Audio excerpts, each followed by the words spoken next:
The gunshot echoed across the dusty plains of Silver Creek, Montana, as Olivia Blackwood's hands trembled over her father's ledger. Spring of 1876 had arrived with more cruelty than promise, leaving her alone with a mercantile store drowning in debt and not a soul she could truly call family. At 22, she had read enough dime novels to know that life in the West rarely offered happy endings for women like her practical, plain-speaking daughters of shopkeepers with more education than marriage prospects. Miss Blackwood, the town's banker, Mr. Whitfield, cleared his throat from the doorway of the small room behind the shop where she kept the accounts. "I don't mean to intrude on your grief, but it's been 3 weeks since your father's passing. We need to discuss the outstanding loans." Olivia tucked a strand of chestnut hair behind her ear and squared her shoulders. "I'm aware of our situation, Mr. Whitfield. I've been reviewing the ledgers all morning. Then you understand that, without immediate payment, I'll have no choice but to foreclose." His round spectacles caught the midday light as he shifted uncomfortably. "Your father was a good man, but business is business." 2 months, she countered, rising to her full height, which still left her a head shorter than the banker. "Give me 2 months to turn things around."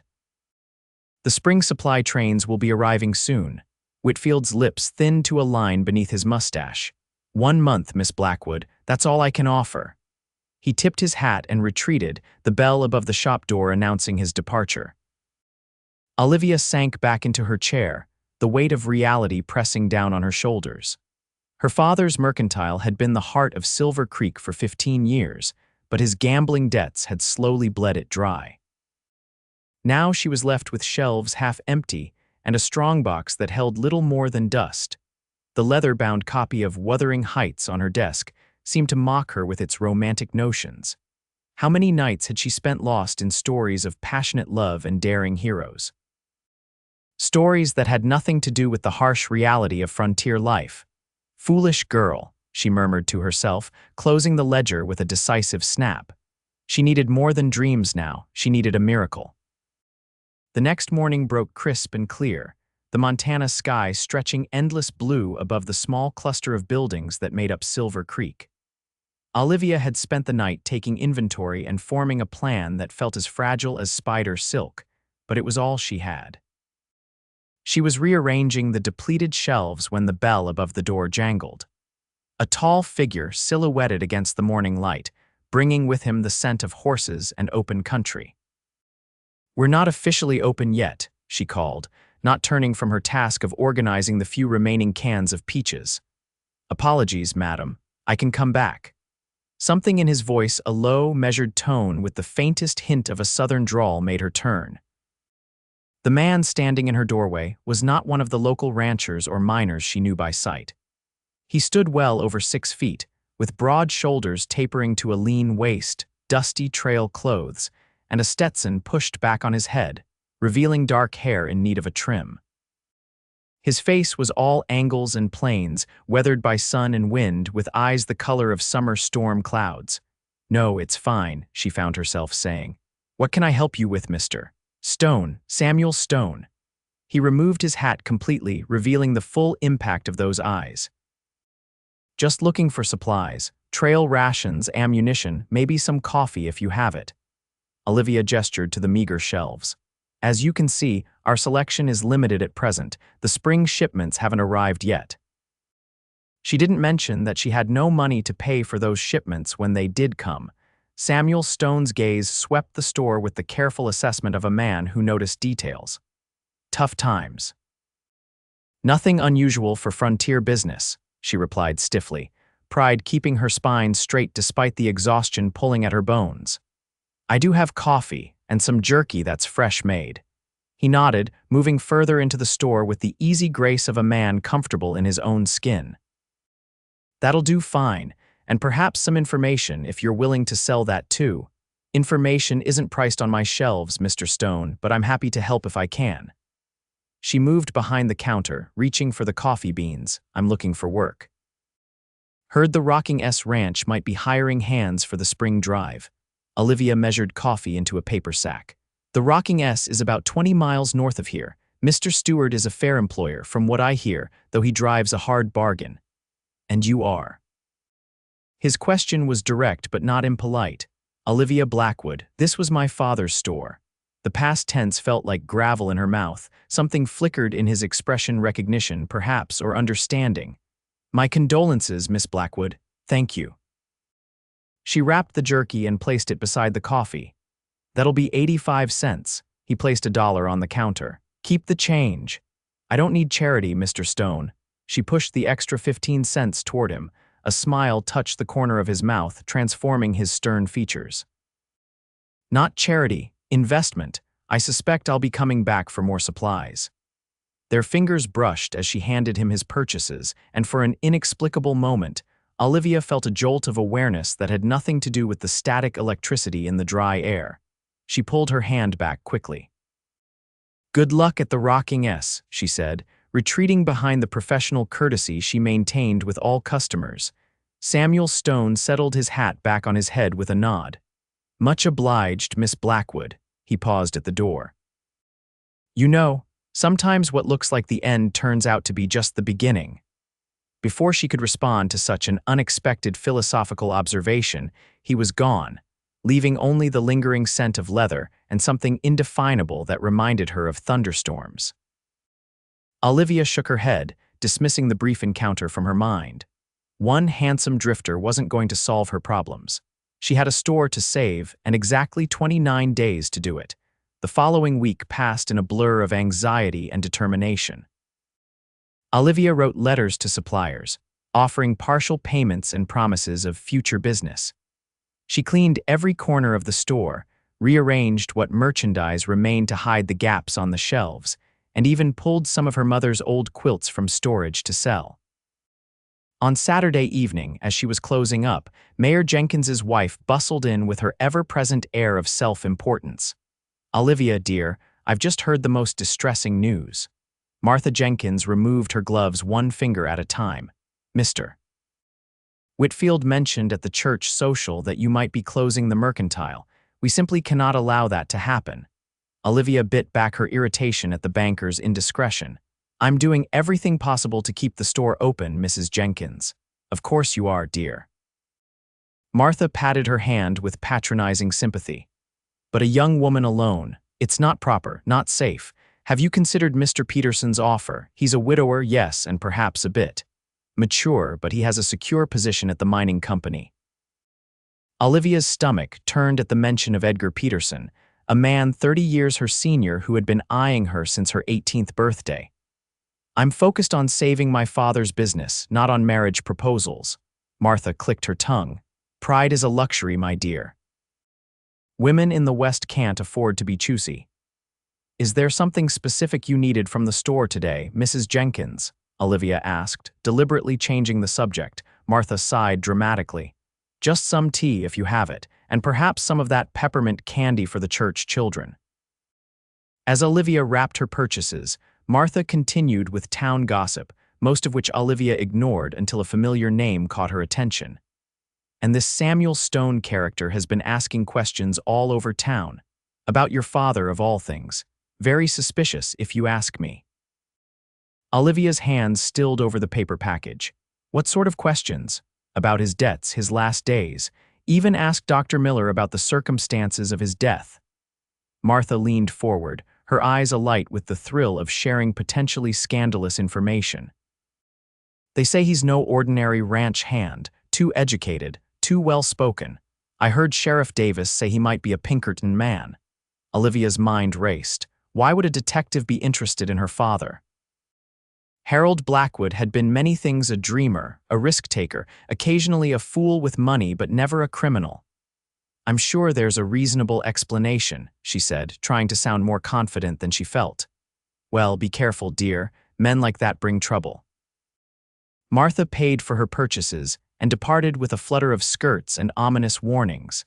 Olivia locked the door behind her, troubled by this new information.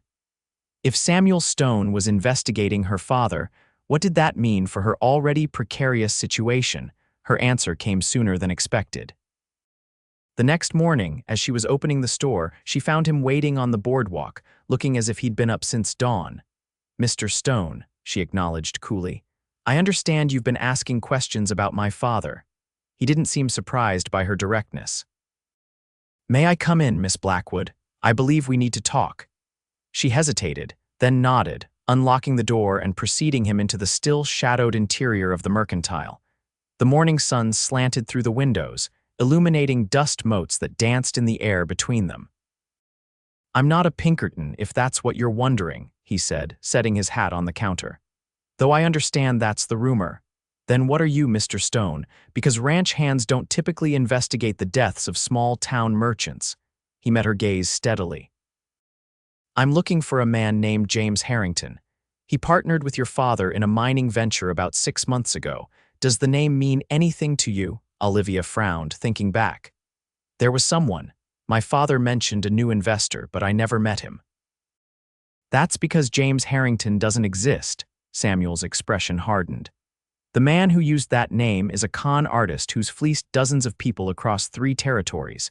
Your father was his latest victim. The revelation struck Olivia like a physical blow. You're saying my father was swindled? Yes, and I've been tracking this man for nearly a year. Your father's correspondence with him led me here. Olivia sank onto a nearby stool, her mind reeling. My father wasn't a gambler, was he? Those weren't gambling debts that drained the store's accounts. No, Miss Blackwood. Your father thought he was investing in a legitimate silver claim. He was deceived by an expert. A complex mixture of emotions washed over her relief that her father hadn't been recklessly gambling away their livelihood. Anger at being deceived about the nature of their financial troubles, and a strange sense of vindication. Harold Blackwood had been many things, but in his final months, he'd been trying to secure his daughter's future, not squander it. Why are you telling me this? She asked, studying Samuel's face for clues to his motivation. Because I need your help. He pulled a folded paper from his coat pocket and handed it to her. This is the last letter your father received from Harrington. The postmark is from Timber Creek, but I believe the man may still be in this area, possibly operating under a new identity.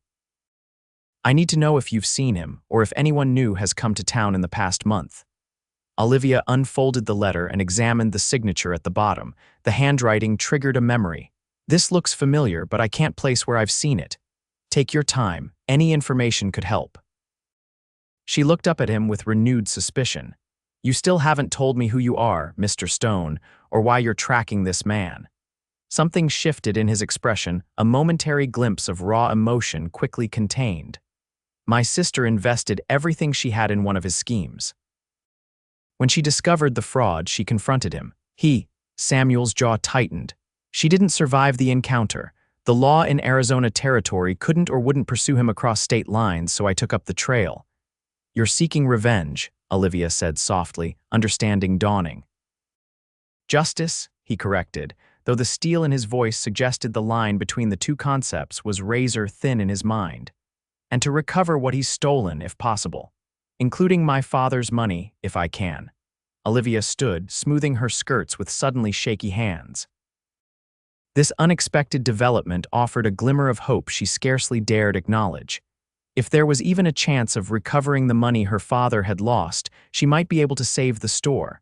I'll help you, Mr. Stone, she decided, but I have conditions.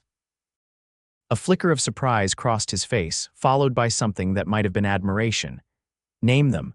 First, complete honesty between us, no more half-truths or omissions, he nodded. Fair enough. Second, if we recover any of my father's money, it stays with me, all of it. I have no interest in your father's funds, Miss Blackwood. My concern is apprehending the man responsible. And third, she continued, meeting his gaze steadily, this arrangement remains between us. Silver Creek thrives on gossip, and I can't afford to have my reputation compromised by associating too closely with a stranger. A ghost of a smile touched his lips. Concerned about appearances, Miss Blackwood. Concerned about survival, Mr. Stone. A woman alone in a town like this walks a narrow line between independence and ostracism. I intend to maintain the former without risking the latter. He inclined his head in acknowledgement. Your terms are acceptable. Shall we shake on it? Olivia extended her hand, and his larger one enveloped it. His palm was calloused but warm, his grip firm without being crushing. For the second time, she felt that inexplicable jolt of awareness at his touch, and from the slight widening of his eyes, she suspected he felt it too. "Partners, then," she said, withdrawing her hand perhaps too quickly. "Partners," he agreed. "Now about that letter." For the next hour, they sat at her father's desk behind the store, combing through correspondence and ledgers. Olivia found herself telling Samuel about her father, his dreams, his kindness, his inability to see deceit in others while they searched for clues to the con man's identity. "He always believed the best of people," she said, a fond sadness coloring her voice. "Mother was the practical one. After she died of fever 5 years ago, he seemed to lose his anchor to reality, started chasing bigger dreams, taking bigger risks. Some might say that's the spirit of the West," Samuel observed, examining a receipt. "The dreamers who see possibility where others see only emptiness." Perhaps. "But dreams don't put food on the table or keep the bank from foreclosing." She sighed, rubbing her tired eyes. "Sometimes I think I was born without that dreamer's spirit. I've always been too practical, too grounded." Samuel looked up, studying her with those storm-gray eyes. "There's value in being grounded, Miss Blackwood. Dreamers need someone to keep them tethered to earth, or they might float away entirely." Something in his tone made her wonder if he spoke from personal experience. Before she could pursue the thought, her attention caught on a business card tucked between the pages of the ledger. "Wait." She pulled it out, examining the elegant script. "This handwriting matches the letter. Theodore Wellington, investment broker." She looked up at Samuel. "I remember now. He came to town about 7 months ago, very distinguished looking with silver hair and spectacles. He took rooms at Mrs. Abernathy's boarding house for nearly a month." Samuel took the card, his expression intensifying. "That's him. Different name, but I'd bet my last dollar it's our man." Did he interact with anyone else in town? Olivia thought back. He was quite sociable. Attended church, dined at the hotel restaurant. He was particularly friendly with Mayor Jenkins and some of the town council members. Her eyes widened with realization. He was laying groundwork, establishing credibility before approaching potential marks.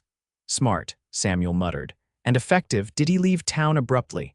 "Yes, about a month before my father's health began to decline. He mentioned business in Helena but promised to return." She frowned. "Several people were disappointed when he didn't.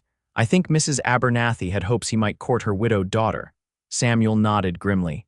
"That fits his pattern. He stays long enough to establish trust, then disappears once he has what he wants." He pocketed the business card. "This is helpful, Miss Blackwood. With this description and name, I can start making inquiries in the surrounding towns." The bell above the shop door jingled, signaling a customer. Olivia rose quickly. "I should attend to that. Will you be staying in town?" "For another day or two. I've taken a room at the hotel. Come back tomorrow morning before the store opens. We can continue our discussion then." He stood, towering over her in the small office space. For a moment, they were close enough that she could see the faint scar that bisected his left eyebrow and catch the scent of saddle leather and shaving soap that clung to him. "Until tomorrow, then," he said softly, reaching for his hat. "And Miss Blackwood, thank you."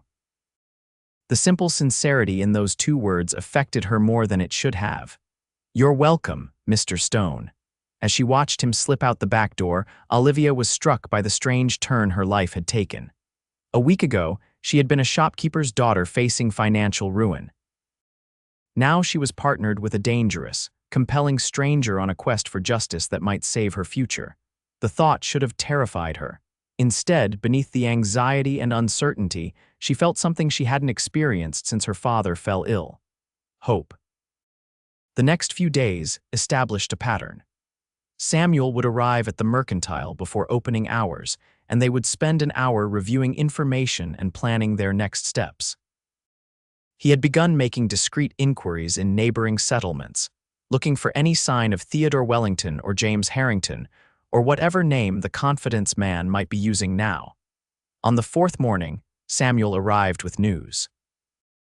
"I found him," he announced without preamble as Olivia let him in through the back door. "Or at least, I found his trail."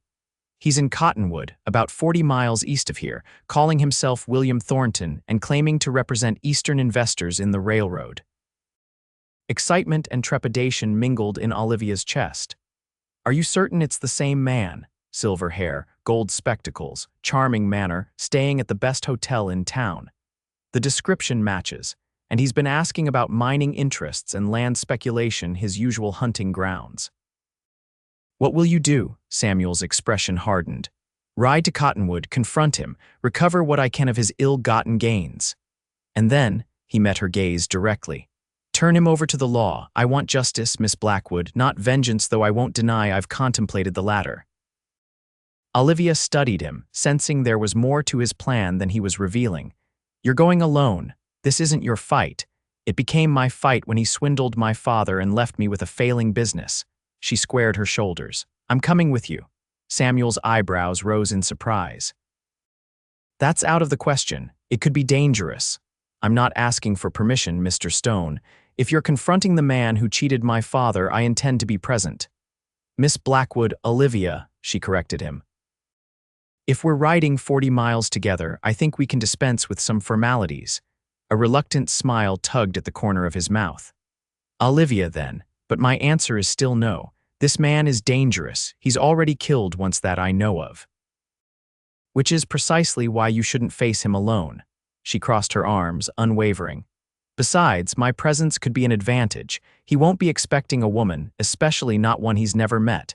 I could approach him without raising suspicion. Samuel ran a hand through his hair, clearly frustrated by her persistence. And what about your store? You can't simply abandon it for several days. Mrs. Tolliver's daughter Jenny is 16 and perfectly capable of minding the counter for a few days. I'll pay her from whatever we recover. She lifted her chin. I'm going, Samuel, either with your cooperation or without it. For a long moment they engaged in a silent battle of wills. Finally, Samuel exhaled sharply. You're the most stubborn woman I've ever met. I prefer determined, she replied with the faintest smile. When do we leave? First light tomorrow. Do you ride? I grew up in Montana Territory, Mr. Stone. Of course I ride. Sam, he said quietly, if we're dispensing with formalities. Sam, she repeated, the single syllable feeling strangely intimate on her tongue. Something shifted in his gaze, a warmth that hadn't been there before. Pack light, wear practical clothing, and be prepared for a hard journey. I'll be ready. After he left, Olivia stood motionless in the empty store, her heart racing with a mixture of fear and exhilaration. She was about to embark on an adventure more daring than any she had read about in her cherished novels. The practical part of her mind whispered that she was being reckless, that proper young women didn't chase confidence men across the territory with handsome strangers. But for once, Olivia Blackwood chose not to listen to that practical voice. Instead, she went upstairs to her small apartment and began to pack. Dawn was just breaking when Olivia met Samuel at the livery stable. She had left detailed instructions with Jenny Tolliver, packed a small saddlebag with essentials, and worn her most practical riding outfit, a divided skirt that her mother had made for her years ago, a sturdy shirtwaist, and a leather vest that had belonged to her father. Her hair was braided and pinned securely beneath a wide-brimmed hat. Samuel was already saddling 2 horses, his own massive black gelding, and a smaller, dun-colored mare that belonged to the livery. I've arranged to borrow Daisy for you, he said by way of greeting. She's steady and has good endurance. Olivia approached the mare, stroking her velvet nose. She'll do nicely, thank you. You still have time to change your mind, Samuel offered, tightening the cinch on his saddle. Do you really believe that's likely? A reluctant smile crossed his face. No, but I felt obliged to make the offer. He finished with the horses and turned to face her fully. In the pale light of dawn, his features seemed both harder and more vulnerable. This won't be like your novels, Olivia. The trail is hard, the days are long, and there's no guarantee of a happy ending. She met his gaze steadily. I stopped believing in happy endings when my mother died. I'm not coming for some romantic adventure, Sam. I'm coming because my father was wronged and I want to see justice done. He studied her for a moment longer, then nodded, apparently satisfied with what he saw. Then let's ride. We've got a long day ahead. They set out as the sun crested the eastern mountains, taking the main road east before turning onto a less traveled trail that Samuel said would shave hours off their journey. The day warmed quickly, and Olivia was grateful for her practical attire as they maintained a steady pace through rolling grasslands and scattered pine forests. Samuel proved to be a quiet traveling companion, alert to their surroundings but not inclined to idle conversation. By midday, when they stopped to rest the horses by a small creek, Olivia's muscles were protesting the unaccustomed activity, though she was determined not to complain. "You ride well," Samuel observed as they shared a simple meal of jerky and hardtack. "Not many town women would be keeping up at this pace. My father taught me when I was young. We used to ride out to the homesteads to deliver goods before the store became established enough for people to come to us." She stretched discreetly, trying to ease the ache in her back. "Though I admit it's been some time since I've spent this many hours in the saddle. We'll stop earlier than planned today," he decided. No sense pushing too hard and being unable to continue tomorrow. Olivia wanted to protest but knew he was right. "Tell me more about this man we're pursuing. What makes him so effective at his confidence games?" Samuel's expression darkened. "He's educated, articulate, and has an uncanny ability to sense what people want most. With your father, it was likely the dream of providing security for you. With my sister." He paused, pain flashing across his features. Sarah was a teacher, unmarried, supporting herself. She wanted to open a school of her own someday. He convinced her that investing with him was her only chance to achieve that dream. "I'm sorry," Olivia said softly. "She must have been remarkable." "She was." Samuel's gaze drifted to the distant horizon. "Brave, intelligent, stubborn as the day is long. You remind me of her sometimes." The unexpected comparison warmed Olivia in a way she didn't quite understand. "What about you? What did you do before you began tracking this man?" "I worked cattle mostly, did some scouting for the army during the war, tried my hand at prospecting for a while," he shrugged. "A jack of all trades, master of none," my father would have said. "And now I have one purpose." The steel was back in his voice. "Finding the man who calls himself Theodore Wellington and making him pay for what he's done." "And after that?" Olivia asked, genuinely curious about what drove this complex man. Samuel looked genuinely surprised by the question, as if he hadn't considered life beyond his current mission. "I don't know," he admitted. "I haven't thought that far ahead." Something about his confession made Olivia's heart ache.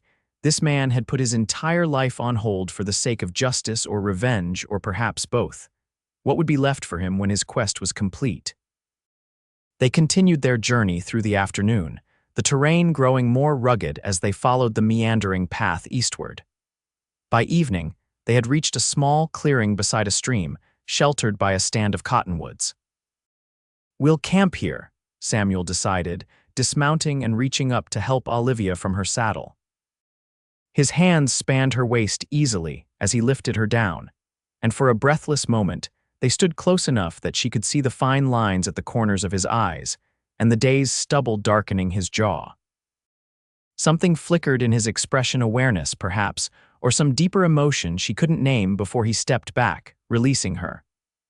"I'll tend to the horses if you'd like to gather wood for a fire," he suggested, his voice slightly rougher than before. Olivia nodded, grateful for the task that would allow her to put some distance between them and regain her composure. The physical awareness she felt in Samuel's presence was unsettling, not unpleasant, but definitely unexpected. She had never been the type of woman to lose her head over a handsome face or broad shoulders. Yet there was something about Samuel Stone that affected her in ways she couldn't quite rationalize. Perhaps it was his quiet competence, or the glimpses of vulnerability beneath his hard exterior. Or maybe it was simply that he was the first man who had treated her as a capable partner, rather than a helpless female in need of protection or guidance. Whatever the reason, Olivia found herself stealing glances at him as they prepared their simple camp. He moved with the efficiency of a man accustomed to life on the trail, setting up a small fire, preparing coffee in a battered tin pot, and producing strips of dried venison and biscuits from his saddlebags. As darkness fell, they sat on opposite sides of the fire, the flames casting dancing shadows across their faces. The night was clear, with stars scattered like diamond dust across the velvet sky. In the distance, a coyote called, its lonely cry echoing across the empty landscape. "Why did you really come with me, Olivia?" Samuel asked suddenly, breaking the comfortable silence that had settled between them. "The truth." She looked up, startled by the directness of his question. "I told you for justice. There's more to it than that." His eyes reflected the firelight, intense and searching. Most women would have been content to let a man handle this business. Olivia considered deflecting but found herself wanting to offer honesty instead. "All my life, I've been the practical one, the responsible one. The one who keeps accounts and orders inventory and makes sensible decisions. Even my father, who loved me dearly, saw me as his reliable support rather than a person with dreams of my own." She poked at the fire with a stick, watching the sparks rise toward the stars. "When you told me about this man, about what he did to my father, I realized I had a choice. I could stay in Silver Creek, mind my store, and perhaps eventually marry some respectable widower like Mr. Peterson, who wants a practical wife to raise his children." Samuel's expression tightened at the mention of Peterson, though he remained silent. "Or," she continued, "I could do something unexpected, something that my practical self would never approve of. I could seek justice with my own hands, see more of the world than just Silver Creek, and for once in my life be something other than sensible Olivia Blackwood, the shopkeeper's dutiful daughter." She met his gaze across the flames. "So yes, I came for justice, but I also came for myself." Samuel studied her for a long moment, his expression unreadable. "And what have you found so far, on this journey for yourself?" A smile tugged at her lips. "Saddle soreness, dust in my teeth, coffee that could strip paint." Then, more seriously, "And a kind of freedom I've never known before." Something in his face softened, and for a moment, Olivia caught a glimpse of the man Samuel might have been before grief and purpose hardened him. "You should get some rest," he said finally. "We have another long day tomorrow." Olivia nodded, suddenly aware of how exhausted she was. She arranged her bedroll near the fire and lay down, pulling her father's old coat over her for extra warmth. Across the dying embers, she could see Samuel's profile as he sat watch, a silent sentinel against the vast wilderness surrounding them. "Good night, Sam," she murmured, her eyes already heavy with sleep. "Good night, Olivia," came his quiet reply. "Sleep well." As she drifted into slumber, Olivia realized that for all her reading of adventure stories and romance novels, nothing had prepared her for the reality of this journey, not just the physical hardship, but the strange intimacy of sharing a campfire and honest conversation with a man like Samuel Stone. It was nothing like the overwrought passions depicted in Wuthering Heights or the genteel courtships in Pride and Prejudice. It was something entirely different, something real and raw, and entirely unexpected. Her last thought before sleep claimed her was that perhaps the most interesting stories weren't found in books at all, but in the unwritten moments between two people beneath a starlit Montana sky. They reached Cottonwood shortly after noon the following day. It was larger than Silver Creek, boasting a proper hotel, 2 saloons, and even a small theater, evidence of the prosperity brought by the nearby silver mines. The main street bustled with activity, miners coming off shift, merchants hawking wares, and well-dressed gentlemen discussing business on the boardwalks. Samuel led them to a small livery at the edge of town, where they stabled their horses. "We'll take rooms at different establishments," he decided. "You at the boarding house, me at the hotel, less chance of raising suspicion that way." "And how do we find our quarry?" Olivia asked, brushing dust from her skirts. The divided riding garment had been practical on the trail, but she'd packed a more conventional dress for their arrival in town, changing at their midday rest stop. "The hotel first. If he's as consistent as I believe, he'll be staying at the finest accommodations available and making himself visible in the public areas." His prediction proved accurate. After settling Olivia at a respectable boarding house run by a garrulous widow named Mrs. Fletcher, Samuel ventured to the Grand Hotel to make inquiries. He returned to meet Olivia at a small cafe 2 hours later, his expression grim but satisfied. "He's here," he confirmed, sliding into the chair across from her. "Registered as William Thornton. Been in town about 3 weeks, making quite an impression on the local business community." "Have you seen him?"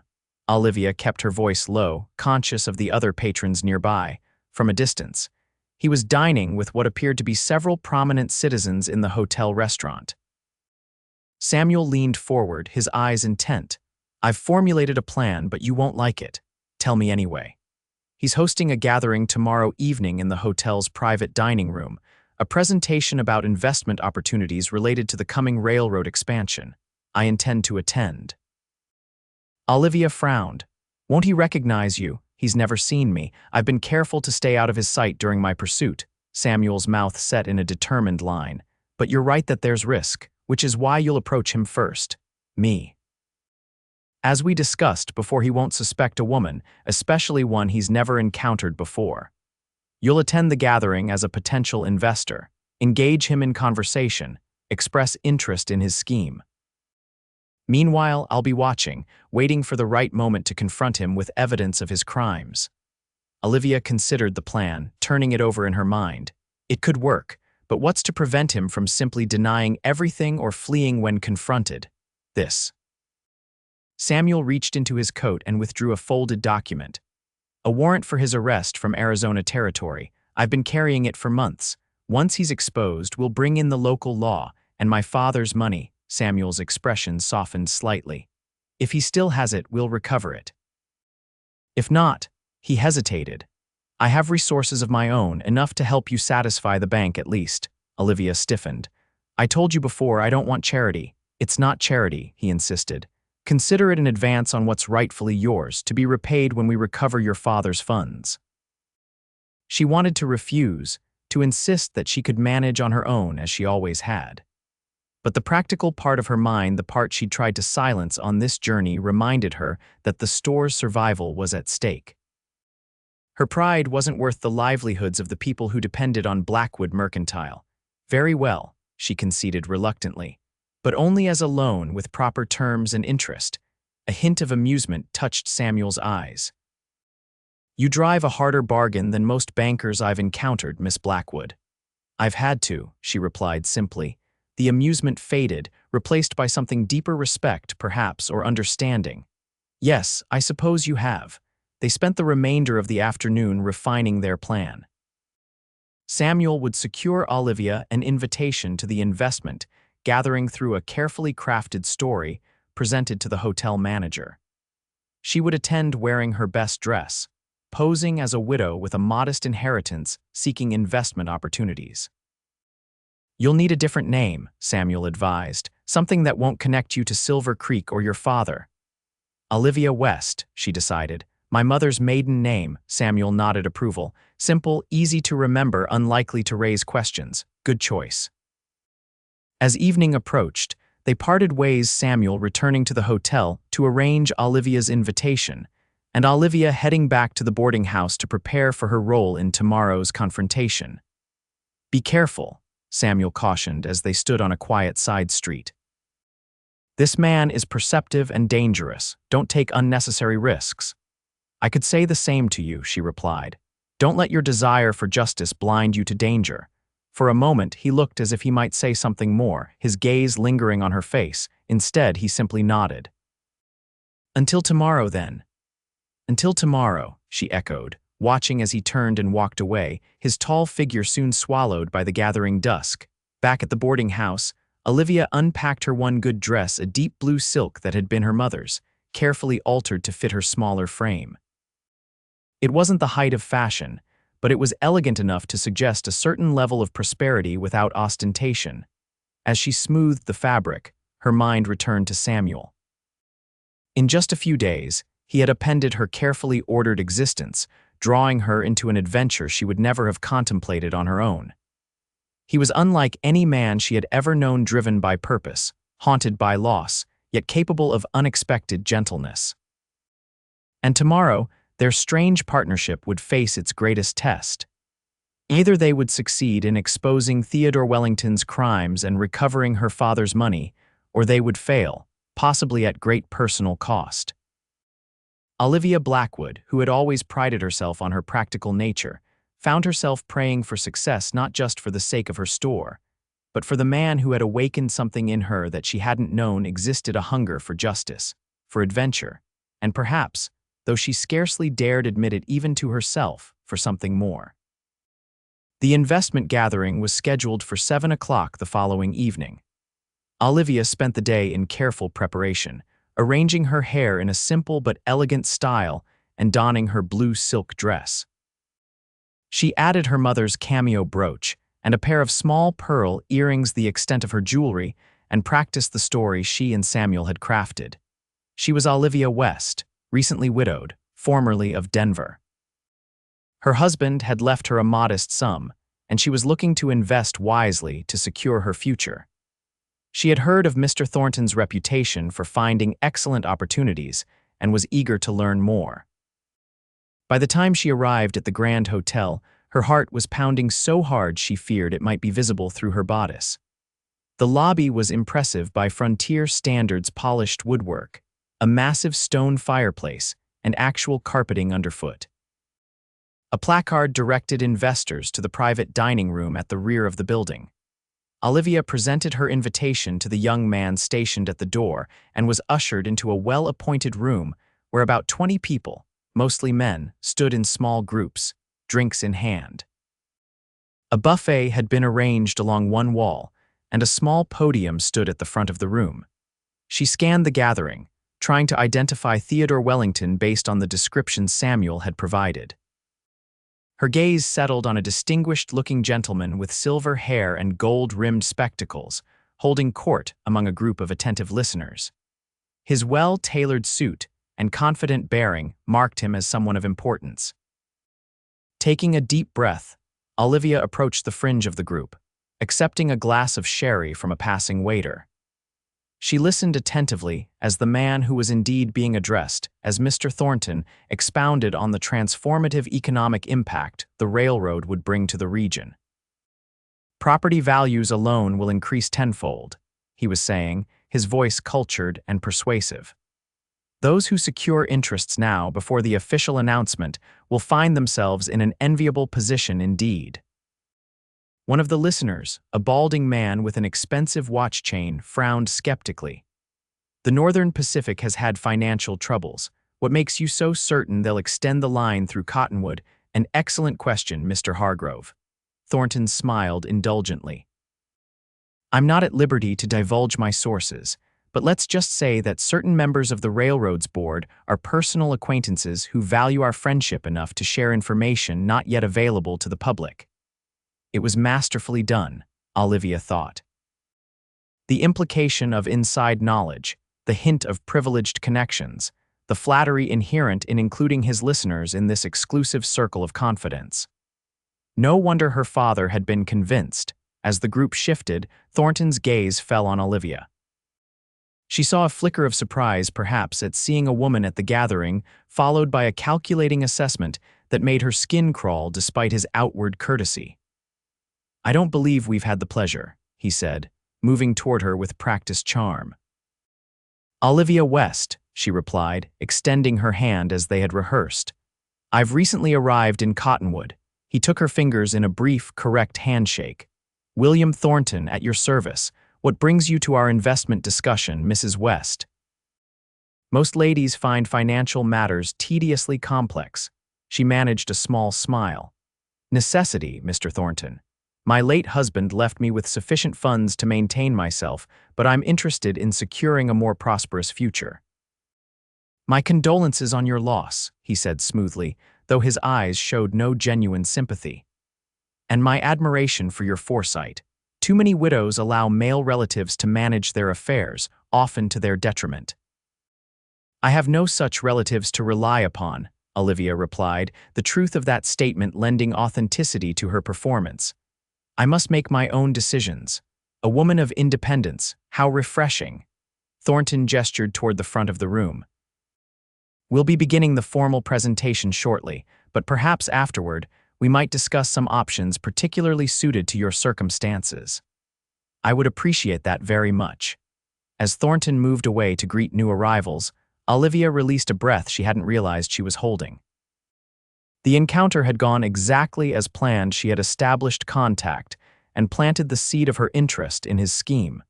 She glanced around discreetly, wondering where Samuel was positioned. They had agreed he would remain out of sight until the proper moment, but knowing he was somewhere nearby would have been reassuring. The presentation began promptly at 7:30. Thornton took his place at the podium, commanding the room with the ease of a practiced orator. His speech was a masterpiece of persuasion, painting a vivid picture of the prosperity that would follow the railroad's arrival and the exclusive opportunity he was offering to a select group of forward-thinking investors. "Minimum investment is $5,000, he announced, eliciting murmurs from the audience. "A substantial sum, I acknowledge, but one that promises returns of 30% or more within 18 months. Olivia watched the faces around her, seeing both skepticism and naked greed. Some were clearly unconvinced, but others were practically reaching for their wallets already. She wondered how many would be ruined by this man's false promises. After the formal presentation, Thornton circulated among the potential investors, addressing concerns and offering personalized assurances. Olivia maintained her position near one of the tall windows, waiting for him to approach her as promised. "Mrs. West." His voice came from behind her, startling her slightly. "I trust you found the presentation informative." Olivia turned, composing her features into a mask of interested uncertainty. "Very much so, Mr. Thornton, though I must admit the minimum investment is somewhat daunting." He smiled benevolently. "The greater the risk, the greater the reward, Mrs. West, but perhaps we could discuss a special arrangement for a lady in your situation." He gestured toward a small seating area in a quiet corner. "Shall we?" As they moved toward the secluded alcove, Olivia felt a prickle of unease. Where was Samuel? The confrontation was supposed to happen during the public gathering, not in a private conversation where she would be more vulnerable. "I understand your hesitation," Thornton was saying as they sat down. "A woman alone must be cautious with her resources, but I assure you, this opportunity is as secure as any investment could be." "And how many others have you given such assurances to, Mr. Thornton? Or should I say Mr. Wellington, or perhaps Mr. Harrington?" The words came not from Olivia, but from a deep voice behind them. Samuel stood there, his tall frame imposing in a dark suit that made him look more like a businessman than a cowboy. Only his eyes, hard as flint, betrayed the depth of his emotion. Thornton's reaction was almost imperceptible, a slight stiffening of his shoulders, a momentary freezing of his pleasant expression before it reasserted itself. "I beg your pardon. There seems to be some confusion." "No confusion," Samuel replied, moving to stand beside Olivia. "Theodore Wellington, James Harrington, William Thornton, different names, same con. You've swindled people across 3 territories, and your game ends tonight." Thornton's eyes darted around the room, assessing potential escape routes and witnesses. The gathering was beginning to disperse, with only a few lingering groups engaged in conversation.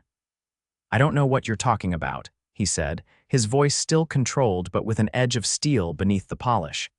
"And I suggest you leave before I call for the hotel security." Samuel placed a folded paper on the small table between them. "A warrant for your arrest from Arizona Territory for fraud and murder." At the word murder, something dangerous flickered across Thornton's face. His hand moved subtly toward his pocket. "I wouldn't," Samuel warned, his own hand shifting toward his belt where Olivia knew he carried a pistol beneath his coat. "There are too many witnesses." For a tense moment, no one moved. Olivia held her breath, acutely aware of how quickly the situation could turn violent. Then Thornton smiled, a cold expression that never reached his eyes. "An interesting accusation, but you'll find it difficult to prove. I have influential friends in this town, Mr. Stone, Samuel Stone." Recognition dawned in Thornton's eyes. "Ah, the brother. I wondered if you might eventually find me." His gaze shifted to Olivia, reassessing her with new understanding. And you, my dear, are certainly not Olivia West, are you? Olivia Blackwood, she replied, lifting her chin. Harold Blackwood's daughter, Harold.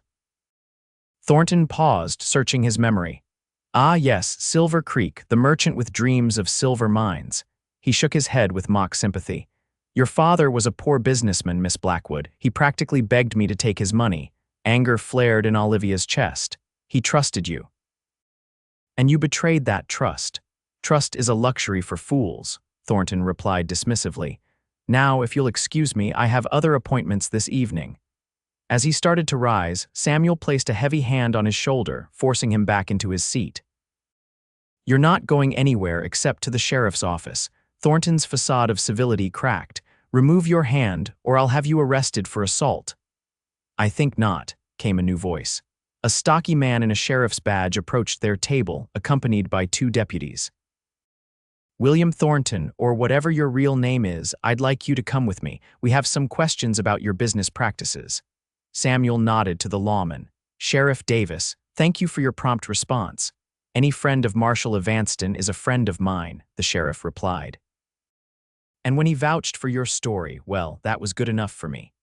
Olivia looked at Samuel in surprise. He hadn't mentioned contacting a marshal. Thornton's expression hardened as he realized he was outmaneuvered.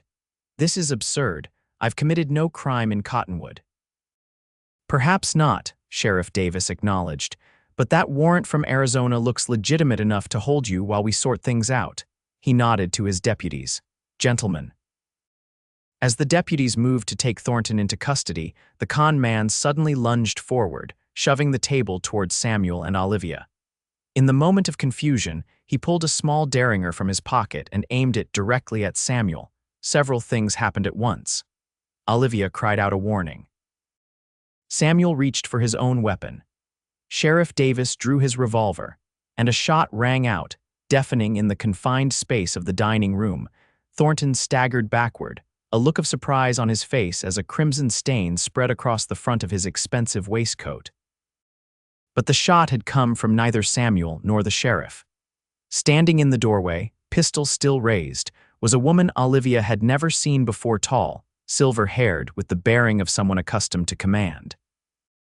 That, the woman said in a voice that carried across the now silent room, was for what you did to my husband and the others you ruined in Deadwood. Before anyone could react, Thornton raised his derringer again, this time aiming at the woman. Samuel moved with surprising speed, tackling Olivia to the ground as another shot echoed through the room. When Olivia dared to look up, Thornton lay motionless on the floor, blood pooling beneath him. Sheriff Davis stood over him, smoke still curling from the barrel of his revolver. Everyone all right? The sheriff asked gruffly. Samuel helped Olivia to her feet, his hands gentle but firm. Are you hurt? He asked, his eyes scanning her face with an intensity that made her breath catch. No, she managed, though her heart was racing and her knees felt weak. I'm fine. The silver-haired woman approached them, her composure remarkable given what had just occurred. I apologize for the dramatic entrance, she said, her accent suggesting Eastern education. But when I heard this man was in Cottonwood, I couldn't stay away. He ruined my husband, drove him to suicide. I've been tracking him for months. Sheriff Davis sighed heavily. That makes 3 of you after the same man. I don't suppose any of you thought to notify me before tonight. My apologies, Sheriff, Samuel said. We weren't certain of his identity until today. As the deputies cleared the room of shocked onlookers and a doctor was summoned to officially pronounce Thornton dead, Olivia found herself trembling with delayed reaction. Samuel noticed immediately, guiding her to a chair and kneeling beside her. It's over, he said softly. He can't hurt anyone else now. Olivia nodded, unable to form words. The evening had unfolded in ways she could never have anticipated, and the violence of its conclusion had shaken her more than she wanted to admit. The silver-haired woman who introduced herself as Margaret Atherton, widow of a Deadwood banker, joined them. Mr. Stone, Miss Blackwood, I owe you both an apology. I didn't intend matters to end this way. No apology necessary, Mrs. Atherton, Samuel replied. You may have saved my life. Sheriff Davis approached their small group. I'll need statements from all of you, and I'm afraid I'll have to ask you to remain in town until the circuit judge arrives next week. He'll want to review this matter personally. They agreed to meet at the sheriff's office the following morning. As they left the hotel, the night air cool against Olivia's flushed face, Samuel kept a protective hand at her elbow. "I'll walk you back to your boarding house," he said. "You've had enough excitement for one evening." "That's an understatement," she replied, finding her voice at last. "I don't think any novel I've ever read prepared me for something like this." A ghost of a smile touched his lips. Reality rarely follows the neat patterns of fiction. They walked in silence for a few minutes, the events of the evening settling between them like a shared secret. "What happens now?" Olivia finally asked as they approached Mrs. Fletcher's boarding house. Samuel's expression turned thoughtful. "We give our statements, wait for the judge's ruling, and search Thornton's belongings for any record of his victims and their investments." "Do you think we'll find my father's money?" "Some of it, perhaps. Though I suspect much of what he stole has been spent on maintaining his elaborate facade." He hesitated. "My offer still stands, Olivia. I can help you satisfy your bank obligations." In the glow of the street lamp, his face was cast in shadows, but his eyes were sincere. Olivia found herself wondering what it would be like to accept his help, to be indebted to this man who had already changed her life in ways she was only beginning to understand. "Let's see what we find first," she said softly. "But, thank you." They had reached the boarding house steps. Samuel removed his hat, holding it almost awkwardly in his hands. "You showed remarkable courage tonight, Olivia Blackwood. As did you." She looked up at him, suddenly reluctant to say good night. "Will I see you tomorrow at the sheriff's office?" "Yes, I'll come for you at 10 o'clock if that suits." "It does."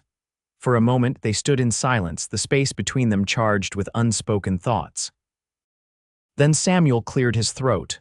"Good night, then. Try to rest." "Good night, Sam." As she watched him walk away, his tall figure disappearing into the darkness, Olivia realized that while Theodore Wellington's reign of deception had ended, something else, something unexpected and potentially life-changing, was just beginning. The next 3 days passed in a blur of official statements, legal procedures, and the methodical examination of Theodore Wellington's possessions. His real name, they discovered from papers in his hotel room, was Edward Thorne, a former bank clerk from Philadelphia who had embarked on his life of fraud after being dismissed for embezzlement. Among his effects were meticulously kept records of his various schemes and victims, a dangerous collection that would have been damning evidence had he lived to stand trial, but which now proved invaluable in understanding the scope of his crimes. Olivia found her father's name in a small leather notebook. Alongside a notation for $3,200, nearly everything Harold Blackwood had managed to save over 15 years of running the mercantile. The sight of it, written in Wellington's elegant hand with no more emotion than a grocery list, brought tears to her eyes. "He kept track of everything," Samuel observed grimly as they sat in the sheriff's office reviewing the documents. Names, amounts, even notes about what dreams or desires he exploited to gain their trust. Next to Harold Blackwood's name was written, "Daughter's future education back east." The revelation that her father had been trying to provide for her education, something they had discussed when she was younger, but had set aside as impractical, made the betrayal even more painful. He hadn't been gambling or pursuing some selfish dream. He had been trying to give her opportunities beyond Silver Creek. Sheriff Davis had arranged for a bank representative to inventory the cash and valuables found in Wellington's possession. The total amounted to just over $12,000, a considerable sum, but far less than the estimated $50,000 he had stolen from his various victims. The judge has ordered the recovered funds to be distributed proportionally among the identified victims, the sheriff explained. Based on Mr. Blackwood's investment, that would mean about $750 returned to you, Miss Blackwood. It was better than nothing, but not nearly enough to save the store. Olivia accepted the news with outward composure, though inside she felt a renewed sense of despair. All this, the journey, the confrontation, the violence, and still she would return to Silver Creek facing foreclosure. Samuel found her later that afternoon sitting alone on a bench outside the sheriff's office, her face tilted toward the sun but her thoughts clearly far away. "May I join you?" He asked, his voice gentle. She nodded, making room beside her. $750, she said without preamble. "Less than a quarter of what my father lost, I know." Samuel sat beside her, his hat in his hands. "I'm sorry, Olivia, it's not your fault. At least now I know the truth about what happened, and my father's name is cleared, at least in my mind," she sighed. "I just don't know what I'll do when I return to Silver Creek." Samuel was quiet for a moment, turning his hat in his hands. "What if you didn't have to return right away?" She looked at him in surprise. "What do you mean?" Wellington Thorne, whatever his name was, he had other victims. In Helena, in Deadwood, in a dozen other towns. Mrs. Atherton and I have been discussing the possibility of trying to recover more of the stolen funds. How? By tracking his movements over the past year. He must have converted some of the money into property, investments, bank deposits under various names. With the information in his notebooks and Mrs. Atherton's connections, her late husband was quite prominent in banking circles, we might be able to recover more than what was found in his hotel room. Hope flickered in Olivia's chest, quickly tempered by practicality. "That could take months, Sam. I have less than 3 weeks before the bank forecloses, which brings me back to my offer." He turned to face her fully. "Let me help you, Olivia, not as charity but as an investment in your future, in the future of Silver Creek." "Why would you do that?" she asked, searching his face. "You hardly know me." Something shifted in his expression, a softening around the eyes, a vulnerability she hadn't seen before. "I know enough. I know you're brave and determined and fiercely loyal to your father's legacy. I know you're willing to risk everything for what's right." He paused. "And I know that, for the first time since Sarah died, I've found someone I care about." The admission hung in the air between them, unexpected and profound. Olivia felt heat rise to her cheeks, her heart suddenly racing. "Sam, you don't need to say anything," he interrupted quickly. "I'm not asking for promises or commitments. Just let me help you secure your store. What comes after, that's for time to decide." Olivia studied him, this man who had entered her life like a whirlwind just days ago. Could she trust him? Could she accept his help without compromising her independence? And what of these new feelings stirring within her, feelings that had nothing to do with practicality, and everything to do with the way his presence made her pulse quicken? "All right," she said finally. "But as a proper business arrangement, with terms and interest as we discussed before." Relief and something warmer flashed across his features. "Of course, we'll draw up a formal agreement before we return to Silver Creek." "When will that be?" "The circuit judge arrives in 2 days. After he reviews our statements and makes his ruling on the distribution of Wellington's assets, we should be free to leave." Samuel hesitated.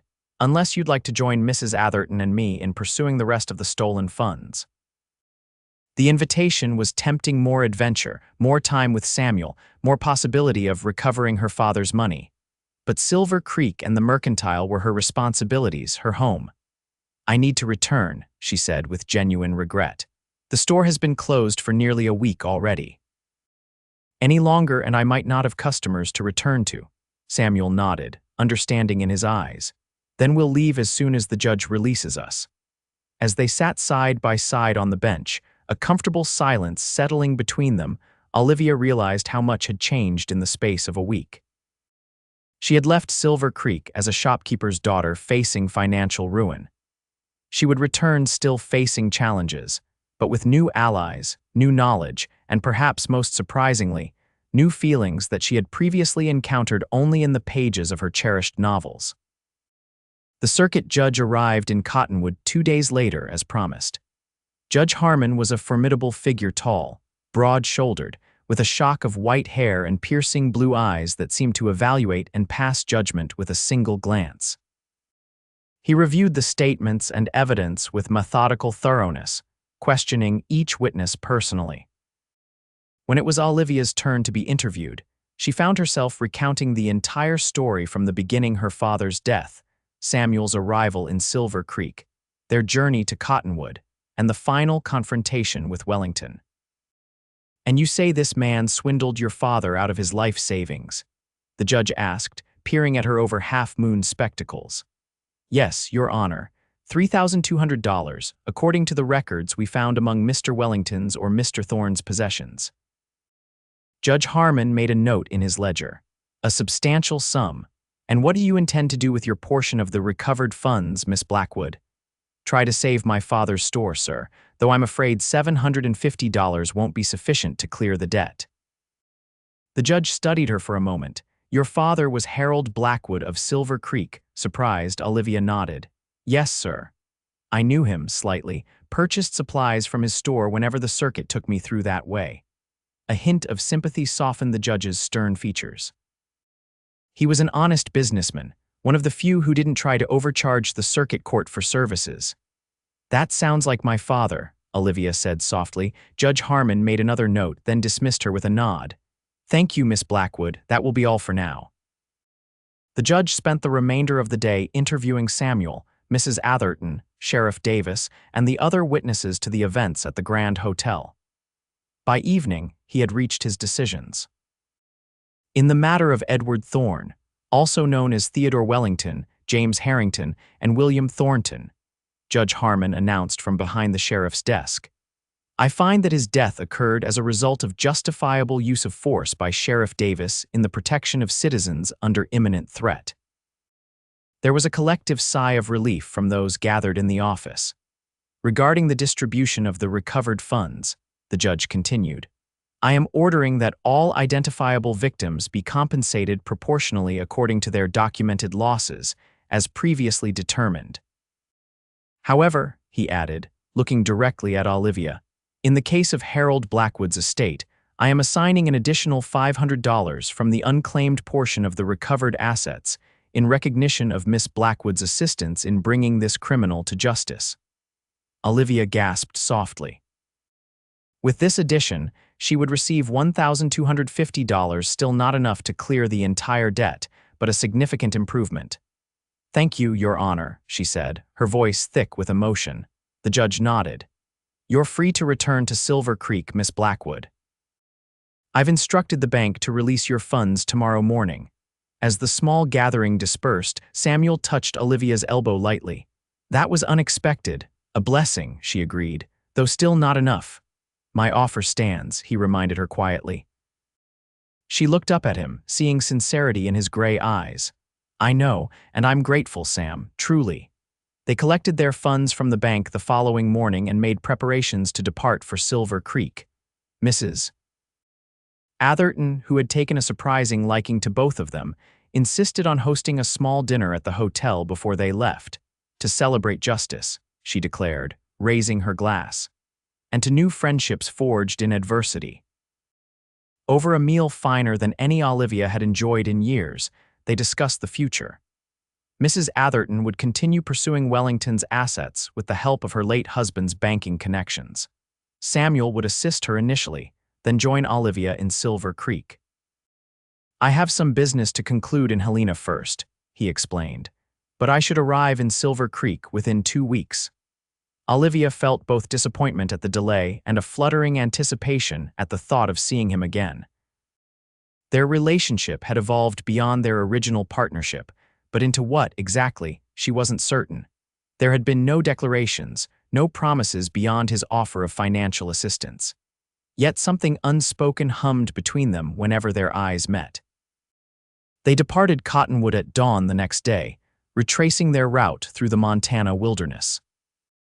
The journey that had taken nearly 2 days on their arrival passed more quickly on the return, perhaps because they were now comfortable in each other's company, or perhaps because the urgency of Wellington's pursuit had been replaced by a different kind of anticipation. They talked more freely on this journey about Samuel's childhood in Tennessee, about Olivia's dreams of someday expanding the mercantile, about books they had read and places they hoped to see. In the evenings, they shared simple meals beside the campfire, their conversations extending into the night as stars wheeled overhead. On their final evening before reaching Silver Creek, as they sat beside the dying embers of their fire, Samuel finally spoke of his sister. Sarah was always the smart one, he said, his voice soft with memory. Could have been anything she wanted, doctor, lawyer if they'd allowed women to practice, but she loved teaching, loved opening young minds to possibilities. Olivia listened, honored by his willingness to share this pain. After she died, I was lost, consumed by finding her killer. It became my only purpose. He looked up, meeting Olivia's gaze across the fire. But these past 2 weeks with you, I've started to remember there's more to life than vengeance, more to living than just surviving. The vulnerability in his expression made Olivia's heart ache. Without thinking, she moved around the fire to sit beside him, taking his hand in hers. Your sister would be proud of you, she said softly. You brought her killer to justice. You prevented him from harming others. Samuel's fingers tightened around hers. I couldn't have done it without you. They sat in silence for a long moment, hands joined, the weight of all they had experienced together settling around them like a comfortable blanket. What will you do now? Olivia finally asked. After you've helped Mrs. Atherton and come to Silver Creek, he turned to face her, his expression serious but gentle. That depends in part on you, on me, Olivia. He took both her hands in his. I came to Silver Creek seeking justice and found something I never expected. Someone I never expected, her breath caught in her throat. Sam, let me finish, he said softly. I know we've known each other only a short time. I know you value your independence, your father's legacy. I'm not asking you to change any of that, but I am asking for a chance. A chance to see if what I feel for you, what I hope you might feel for me, could grow into something permanent. Olivia stared at him, her practical nature warring with the undeniable emotion his words stirred within her. It was too soon, too fast, too improbable, the shopkeeper's daughter and the avenging brother finding love amid loss and deception. Yet hadn't she always secretly yearned for precisely this kind of unexpected romance? The kind she read about in her novels but never truly believed could happen to someone like her. Sam, she began again, choosing her words carefully. I don't know what the future holds, but I do know that meeting you has changed me in ways I'm still discovering. And I would very much like to explore those changes, together. The smile that transformed his face was like sunrise breaking over the mountains, warm and full of promise. Slowly, giving her every opportunity to pull away, he leaned forward. Their first kiss was gentle, a question rather than a demand. Olivia answered by sliding her hand to the nape of his neck, drawing him closer. His arms encircled her waist, solid and secure, as the kiss deepened into something that spoke of possibilities and promises yet to be made. When they finally broke apart, both slightly breathless, Samuel rested his forehead against hers. I'll be in Silver Creek as soon as I can, he murmured. 2 weeks at most. Olivia nodded, suddenly reluctant to return to her old life without him. I'll be waiting. They arrived in Silver Creek the following afternoon to find the town much as they had left it, dusty, quiet, and seemingly unchanged. Yet for Olivia, everything was different. She carried with her not just the funds to help save her father's store, but a newfound confidence and the warm promise of Samuel's imminent return. Jenny Tolliver had kept the mercantile running smoothly in Olivia's absence, even managing to sell several of the old quilts at surprisingly good prices.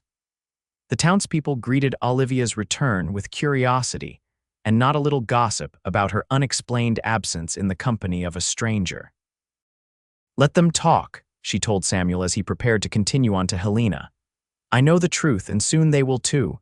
Standing outside the mercantile, his horse saddled and ready for the journey, Samuel took her hands in his. 2 weeks, he promised again. Less if I can manage it. Be careful, she said, squeezing his fingers. Mrs. Atherton can be quite persuasive. Don't let her talk you into any dangerous pursuits. He smiled, that rare, transformative expression that made her heart skip. The only pursuit that interests me now leads right back here. He brushed a soft kiss across her lips, heedless of potential observers. Take care of yourself, Olivia Blackwood. And you, Samuel Stone. She stood on the boardwalk, watching until his tall figure disappeared from view, then turned back to the mercantile with renewed determination. She had a store to save, a reputation to maintain, and a future to prepare for one that now held possibilities she had never dared to imagine. The next 2 weeks were a flurry of activity. Olivia used the recovered funds to make a substantial payment to the bank, convincing Mr. Whitfield to extend her loan terms on the remaining balance. She ordered new inventory, cleaned and reorganized the store, and even hired Jenny Tolliver part-time to help manage the increased business. Word of her confrontation with the notorious swindler spread through Silver Creek like wildfire, transforming her in the eyes of the townspeople from poor Harold's plain daughter to a woman of courage and resolve. Even Martha Jenkins, who had been so quick to suggest marriage to Edgar Peterson as Olivia's only option, now spoke of her with reluctant admiration. "Such spirit," Martha told her friends over tea. "Who would have thought our quiet Miss Blackwood had it in her?" Olivia smiled to herself when these comments reached her ears. She had always had it in her, the determination, the intelligence, the capacity for adventure. She had simply needed the right circumstances and perhaps the right person to bring those qualities to the surface. As the days passed and the second week of Samuel's absence began, Olivia found herself watching the road from Helena with increasing frequency. She told herself not to worry. The business in Helena might have taken longer than expected, or he might have encountered delays on the trail. Still, she couldn't help the flutter of anxiety that grew with each passing day. 16 days after his departure, Olivia was closing the store for the evening when she heard hoofbeats approaching. She looked up, hope surging, to see a rider silhouetted against the setting sun. But it wasn't Samuel. It was a young man she didn't recognize, dust-covered and trail-weary, who dismounted and approached the mercantile with purposeful strides. "Miss Blackwood?" he asked, removing his hat. "Yes," she replied, her heart suddenly pounding with apprehension. "Name's Riley, madam." "Courier from Helena." He reached into his saddlebag and withdrew an envelope. "Paid to deliver this to you personal." Olivia took the envelope with trembling fingers, recognizing Samuel's handwriting on the front. "Thank you," she murmured, pressing a coin into the young man's hand.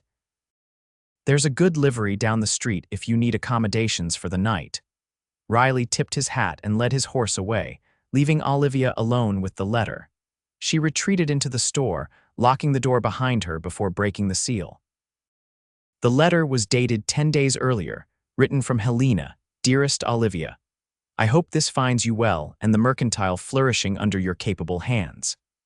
I had intended to return to Silver Creek by now, but circumstances have arisen that require my attention here in Helena a while longer. Mrs. Atherton has made remarkable progress in tracing Wellington's assets.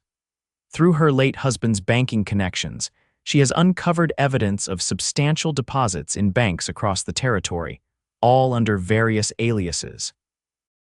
More importantly, we have discovered that your father was not his only victim in Silver Creek. Mayor Jenkins, I regret to inform you, also invested heavily in Wellington's fraudulent mining venture. Unlike your father, however, he used public funds entrusted to him as town treasurer. He now faces exposure and possible criminal charges when the territorial auditor arrives next month. I believe this information may be relevant to your situation with the bank, as Jenkins sits on the board that approved the foreclosure proceedings against your property. Mrs. Atherton and I are working to recover as much of the stolen funds as possible, including those belonging to Silver Creek's treasury. I ask for your patience and discretion. Do not confront Jenkins or mention this matter to anyone until I return.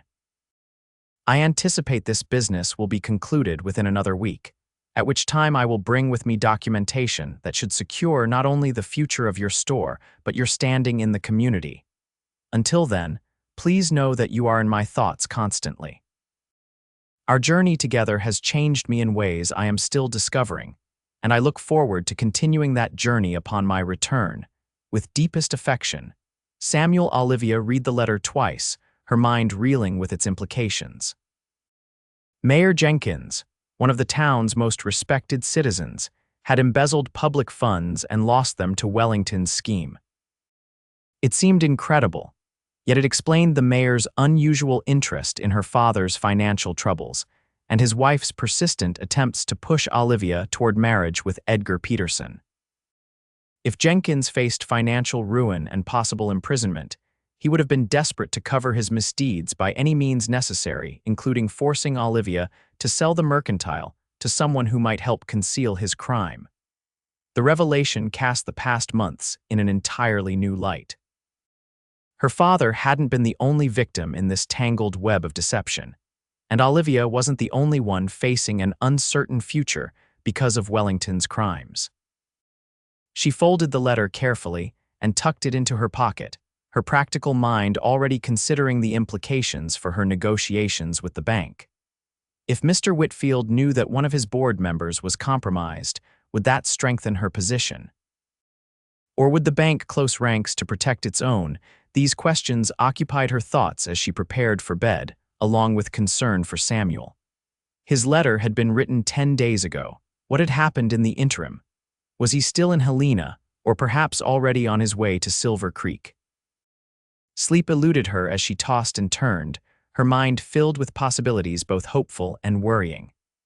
When she finally drifted off near dawn, her dreams were a confused jumble of Wellington's cold smile, Samuel's warm embrace, and her father's voice urging her to be strong. 4 more days passed with no word from Samuel. Olivia maintained her outward composure, running the store with her usual efficiency while privately growing more concerned with each passing hour. She had nearly convinced herself to hire a rider to take a message to Helena when the sound of horses, multiple horses, drew her attention one late afternoon. She stepped onto the boardwalk, shading her eyes against the westering sun to see a small cavalcade approaching from the east. At its head rode a familiar tall figure that made her heart leap in her chest. Samuel had returned, but not alone. Beside him rode an elegantly dressed woman whom Olivia recognized as Mrs. Atherton, and behind them came 2 men in the distinctive uniforms of territorial marshals. The small procession continued past the mercantile toward the town hall, but Samuel reined in his mount when he saw Olivia standing there. He dismounted in one fluid motion and crossed to her in long strides, his face alight with something more than the simple pleasure of seeing her again. "Olivia," he said, taking her hands in his, "I apologize for the delay. Matters in Helena proved more complex than anticipated." "Your letter arrived," she replied, drinking in the sight of him, his face more tan than before, his eyes bright with purpose. "About Mayor Jenkins." He nodded grimly. "That's why we're here. The marshals have a warrant for his arrest, and Mrs. Atherton has documentation of the misappropriated funds." His expression softened. "But that's not all we discovered. Walk with me." Curious, Olivia called to Jenny to mind the store and fell into step beside Samuel as he led her toward the small church at the edge of town, where they could speak privately. Wellington or Thorne kept detailed records of all his transactions, Samuel explained as they walked, including copies of agreements signed by his victims. Your father's was among them. He reached into his coat and withdrew a folded document, handing it to Olivia. "Read it carefully." The agreement was written in Wellington's elegant hand, detailing the terms of a partnership in the Silver Summit mining venture. Harold Blackwood had indeed invested $3,200, as they already knew. But the final clause of the agreement made Olivia's breath catch. In the event that the undersigned partner, Harold Blackwood, should become deceased or otherwise incapacitated prior to the distribution of profits from said venture, all rights and interests shall pass to his daughter and sole heir, Olivia Blackwood, including any real property acquired in pursuit of the venture's aims. "I don't understand," Olivia said, looking up at Samuel. "What real property?" "That's what took us so long to discover," Samuel replied, a hint of triumph in his voice. "Wellington used your father's money combined with funds from his other victims to purchase an actual silver mine. Not the worthless claim he described to his investors, but a producing mine near Butt that he acquired under yet another alias." Olivia stared at him in disbelief. "Are you saying?" "The man was a swindler, but also a shrewd businessman. He used stolen money to acquire legitimate assets, which he then controlled through an elaborate network of false identities and legal proxies." Samuel's expression was one of grim satisfaction. "Mrs. Atherton's banking connections helped us trace the ownership back to Wellington. And according to that agreement in your hand, your father's investment entitles you to a portion of the mine's ownership." "How much?" Olivia asked, her mind struggling to grasp the implications. "Based on your father's percentage of the total investment, approximately 15% of the mine." which, according to the current production reports, represents an income of roughly $300 per month. The sum was staggering more than enough to clear her debts, secure the store's future, and provide a comfortable living besides. Olivia felt her knees weaken, and Samuel's arm went around her waist to steady her. "This can't be real," she whispered. "It is." His voice was warm with shared joy. "The territorial court has already validated the claim. The marshals brought the official documentation with them." He guided her to a bench beneath the church's lone oak tree. "Your father's final investment, which you believed had ruined you, has instead secured your future." Tears sprang to Olivia's eyes, tears of relief, of vindication for her father, of overwhelming gratitude. "He would be so pleased," she managed through the tightness in her throat. "Not about the money, but to know that his judgment wasn't as flawed as we thought, that he really was trying to provide for me." "He succeeded," Samuel said softly, taking her hand. "Perhaps not in the way he intended, but succeeded nonetheless." They sat in silence for a moment, letting the magnitude of this revelation settle between them. In the distance, they could see activity at the town hall, people gathering, voices raised, the marshal's presence creating a stir that would soon transform Silver Creek. "What will happen to Mayor Jenkins?" Olivia asked. "He'll face charges of embezzlement at minimum." The territorial prosecutor believes he may have been aware of Wellington's true nature, but looked the other way in hopes of profiting from the scheme. Samuel's expression hardened. "He won't be in a position to pressure you or anyone else again." Olivia nodded, a weight lifting from her shoulders that she hadn't fully acknowledged until now. The mayor's subtle influence had extended throughout Silver Creek, affecting everything from bank decisions to social standing. His removal would reshape the town's dynamics in ways yet to be determined. "And what about you, Sam?" she asked, turning to face him fully. "What happens now that your quest is complete, now that Wellington is gone and his victims are receiving justice?" It was the question that had lingered in her mind throughout his absence, whether the connection they had formed was tied to their shared purpose, or if it could survive beyond the circumstances that had brought them together. Samuel's gaze softened as it met hers. "Now," he said, his voice low and certain, "I begin a new chapter, if you'll have me." "What does that mean?" Olivia asked, her heart suddenly racing. In answer, Samuel reached into his pocket and withdrew a small velvet pouch. "I know it's soon," he said, a hint of nervousness beneath his usual confidence. "Too soon, perhaps, by conventional standards, but our acquaintance has been anything but conventional from the start." He opened the pouch and tipped a simple gold ring with a small diamond into his palm. "This was my mother's. I've carried it since Sarah died, thinking someday I might find someone to give it to. Someone who embodied the same courage, intelligence, and compassion that my sister and mother both possessed." He took Olivia's hand, his eyes never leaving hers.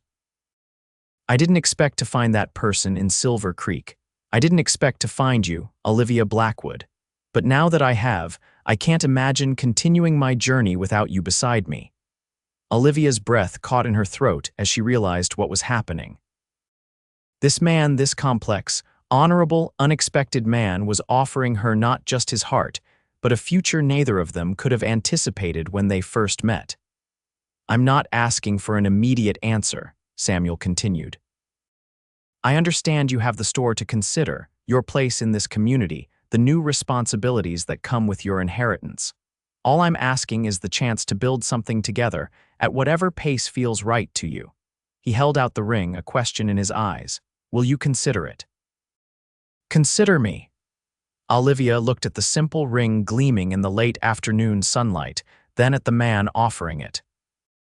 In the space of a month, he had upended her carefully ordered existence, challenged her practical nature, and shown her possibilities she had previously encountered only in the pages of novels. Yet unlike the overwrought romances she had read, this was real as the warm breeze stirring the oak leaves above them, as real as the solid bench beneath them, as real as the steady beat of her heart as it recognized what her mind was only beginning to accept. "Yes," she said, the word emerging with quiet certainty. "I'll consider it, I'll consider you." She smiled, reaching out to close his fingers around the ring. "But keep this safe for now. When the time is right, when we're both sure, then ask me again." Relief and joy transformed Samuel's features. He brought her hand to his lips, pressing a kiss to her knuckles with a tenderness that made her breath catch. "I can be patient," he murmured against her skin, "now that I know the journey leads to you."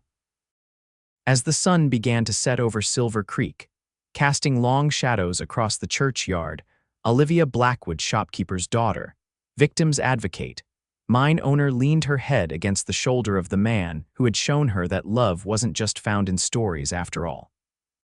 It was found in courage and honesty, in shared purpose and mutual respect, in the unexpected crossing of two paths that might never have met if not for one man's deception and another's quest for justice. And as Samuel's arm encircled her shoulders, drawing her closer in a silent promise of all that was to come, Olivia knew that whatever chapters they wrote together would be far more compelling than any novel she had ever read, because they would be real, and they would be theirs. Epilogue. Spring 1877, the bell above the door of Blackwood Mercantile jangled merrily as a customer entered, bringing with them the scent of apple blossoms and fresh spring air. Olivia looked up from the ledger she was balancing, a smile already forming on her lips. "Just on time," she observed as Samuel crossed the polished wooden floor to the counter where she worked. "I was beginning to think the meeting with the mine manager had run long." "It did," he replied, leaning across the counter to press a quick kiss to her cheek. "But I rode back at a pace that would have made you scold me for pushing midnight too hard." "Then I won't ask how quickly you made the journey from Butt," she said with a knowing look. "What news from the mine?" Samuel's eyes lit with satisfaction. "Production is up 20% from last quarter. The new equipment is already proving its worth." He withdrew an envelope from his coat pocket and placed it on the counter. "Your share of the profits, Miss Blackwood, as agreed." Olivia took the envelope, still somewhat amazed by the turn her fortunes had taken. In the year since Wellington's death and the discovery of her inheritance, the Silver Summit mine had flourished under proper management. Her 15% ownership had provided enough income to not only save the mercantile, but expand it, adding a new wing for household goods and a small lending library that had quickly become Silver Creek's social center. "Thank you, Mr. Stone," she replied with mock formality. "Your services as my business representative continue to be most satisfactory." A smile tugged at the corner of his mouth. "Is that all they are, satisfactory?" "Perhaps a bit better than satisfactory," she conceded, her own smile widening as she moved from behind the counter. "How long can you stay this time?" "At least a week. The mine is running smoothly, and I've hired a new foreman who seems competent enough to manage without constant supervision." He took her hands in his expression growing more serious.